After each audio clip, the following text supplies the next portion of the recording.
and I'm an instructor at Pleasant Valley Tennis and Fitness Club.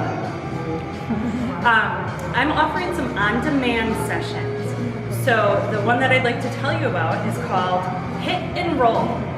So HIT stands for High Intensity Interval Training.